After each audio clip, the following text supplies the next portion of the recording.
मुंबई-आग्रा राष्ट्रीय महामार्गावरील पडासनेर लगत चारणपाडा परिसरात आज दिनांक 7 नोव्हेंबर रोजी दुपारी 1:30 वाजता झालेल्या भीषण अपघातात सुदैवाने कोणतीही जीवितहानी झाली नाही, मात्र वाहनातील प्रवाशांना किरकोळ दुखापत झाली असून 4 चाकीचे मोठे नुकसान झाले आहे।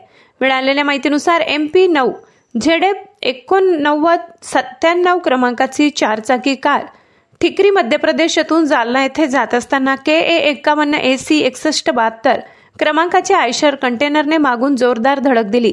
धडकेचा आवाज एवढा मोठा होता की परिसरातील ग्रामस्थ तात्काळ घटनास्थळी पोहोचले। अपघाताची माहिती मिळताच शिरपूर तालुका पोलीस आणि महामार्ग पोलीस पथकाने घटनास्थळी धाव घेतली, वाहतूक सुरळीत केली, तसेच जखमींना रुग्णवाहिकेतून शिरपूर उपजिल्हा रुग्णालयात हलविण्यात आले। या अपघातात 4 चाकीचा मागील भाग पूर्णतः चुराडा झाला असून कंटेनर शिरपूरच्या दिशेने जात होता, अशी प्राथमिक माहिती आहे। पुढील तपास व आवश्यक कारवाई शिरपूर तालुका पोलिसांकडून सुरू आहे। माझा खानदेश न्यूज ब्युरो, शिरपूर।